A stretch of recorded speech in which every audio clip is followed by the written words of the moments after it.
In the windswept hills near Liskeard, Cornwall, where South Devon's borders blur into the rugged expanse of Bodmin Moor, stands Penrae House, an ancient manor of weathered stone and sagging timbers, its walls steeped in centuries of whispered history.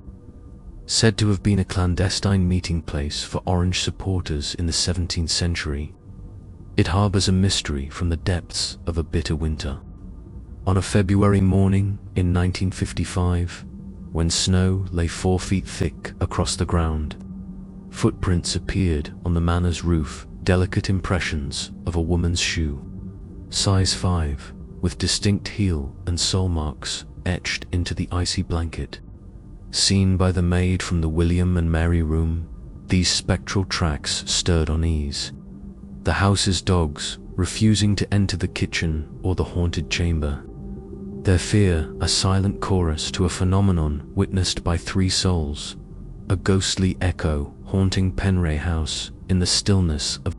The tale begins in the reign of William and Mary, when Penrae House, then newly built, served as a refuge for Orange supporters, loyalists plotting in secret against Catholic resurgence. In 1692, Mistress Anne Trevelyan, a young widow of 25 winters, lived there alone, her husband, a merchant captain, lost to a storm off the Scilly Isles.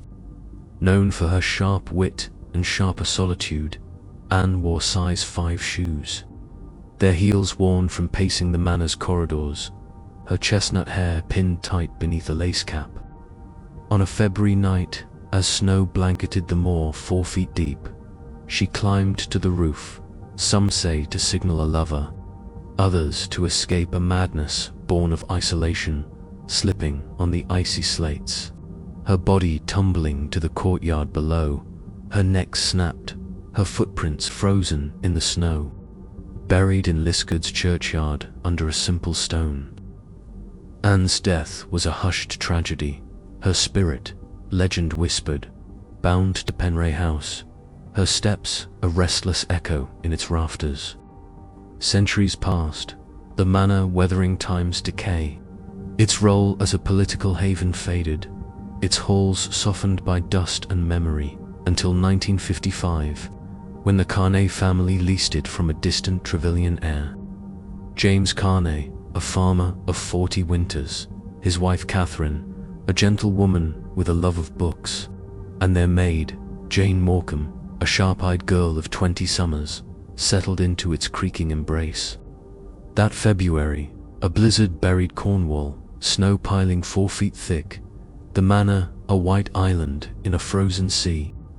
On the morning of February 15th, as dawn broke pale and cold, Jane rose to stoke the kitchen fire, her breath misting as she crossed to the William and Mary room, a chamber named for its era, its oak-paneled walls and leaded windows overlooking the roof.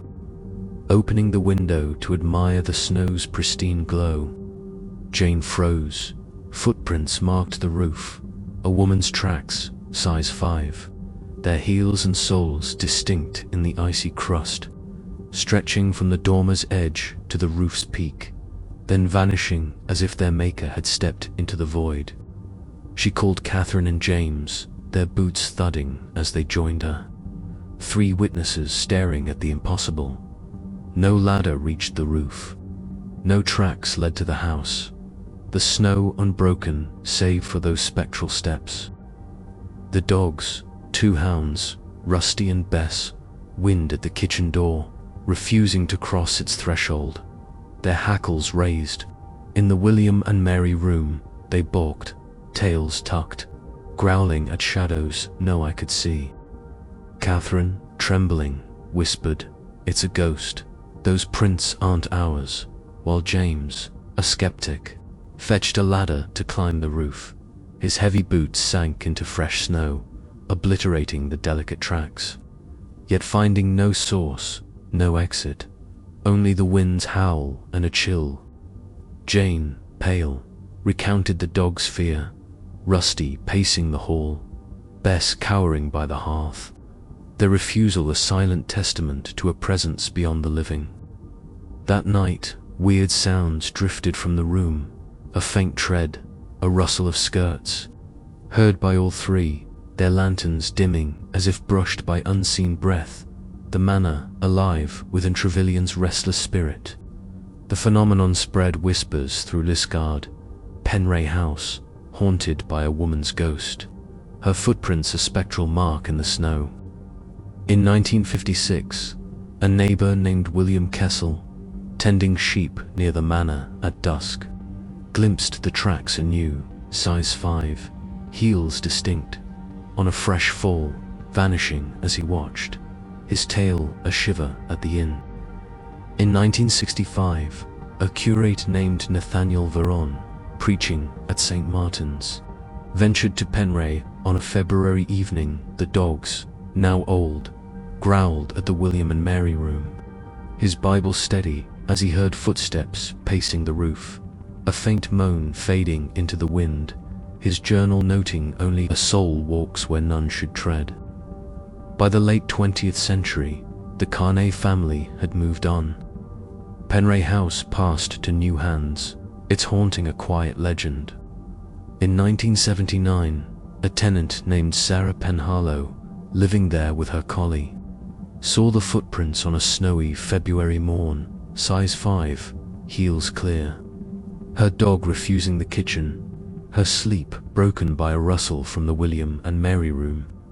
Her story a whisper among Liskeard's folk. In 1995, a local historian named Edward Trelawney, researching manor tales, stayed overnight. He heard the footsteps at midnight, a soft tread on the roof, glimpsing the tracks at dawn, size 5, distinct, fading as the sun rose, his notebook trembling as he sketched their path. Today, Penrae House stands near Liskeard, a private home. Its William and Mary room, a quiet chamber, its roof, a silent slate beneath Dartmoor's sky. On snowy February nights, some see footprints, size 5, heels and soles distinct, or hear a rustle from above, the ghost of Anna Trevilian, bound to the manor where she fell, her spectral steps a haunting echo in South Devon's frozen embrace. Many thanks for treading this tale's dark path. If its chill gripped you, like, follow, subscribe, and comment below.